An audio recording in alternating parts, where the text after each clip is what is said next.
Shalom saudara terkasih, salam jumpa bersama saya Romo MSC dalam RSM pada hari Selasa biasa pekan yang ke-24. Semoga Anda dalam keadaan baik dan sehat selalu.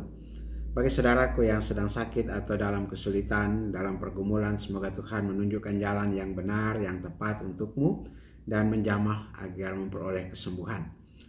Saudara, orang muda memang menjadi satu kelompok yang menerima begitu banyak hal, terutama dari orang tua. Mereka akan menjadi suatu tantangan tersendiri.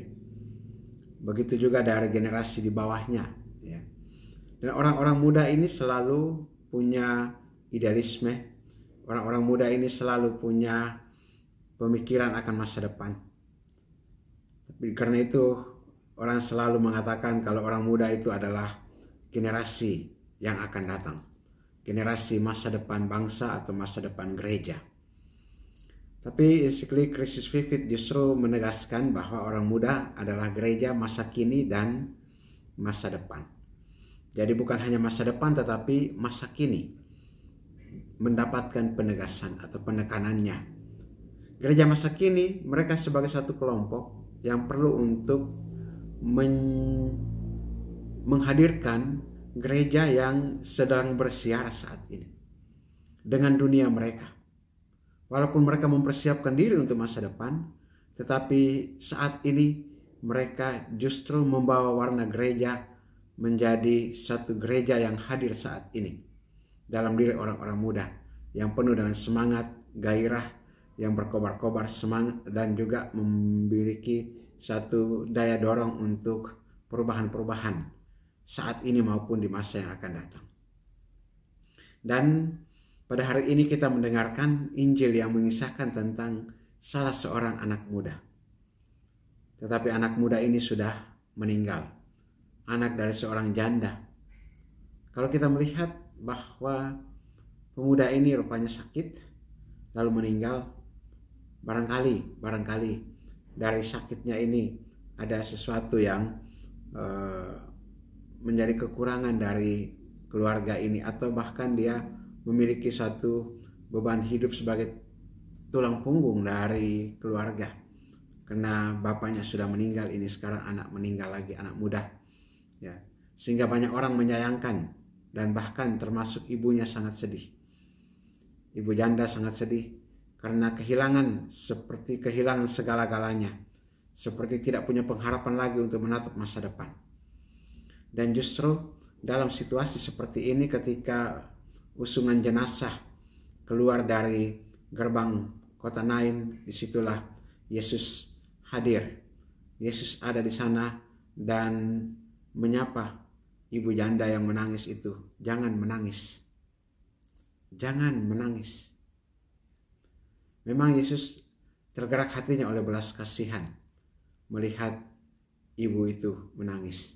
Tapi di sini juga sebetulnya Yesus mau memberikan satu daya tersendiri, daya kehidupan, kebangkitan. Karena itu Yesus katakan, anak muda aku berkata kepadamu, bangkitlah. Dia membangkitkan orang muda di Nain itu, dan kemudian orang muda ini diberikan kepada ibunya untuk kemudian memberikan makan dan lain sebagainya. Saudara, Yesus yang hadir dalam kematian orang muda mau juga mengarahkan pandangan kita akan orang muda saat ini yang barangkali tidak menemukan jalan yang benar. Mari kita mengambil sikap seperti Yesus yang tergerak hati oleh belas kasihan untuk menyapa orang-orang muda supaya kembali ke jalan yang benar. Tentunya menyapa dengan hati yang berbelas kasih, karena hati yang berbelas kasih, lemah lembut dan rendah hati, lebih memiliki daya dorong yang kuat ketimbang hati yang penuh dengan kekerasan atau kemarahan dan lain sebagainya.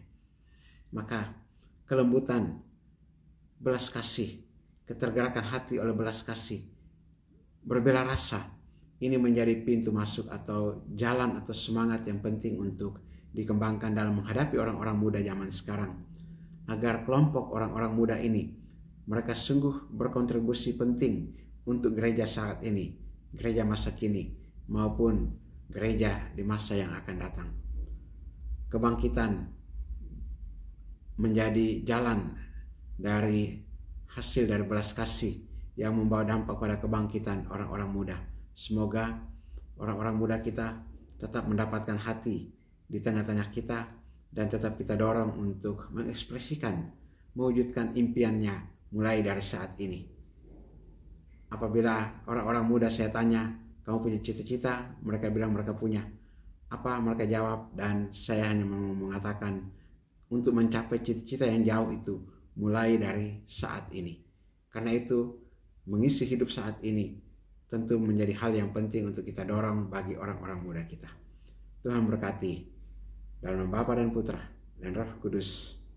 Amin.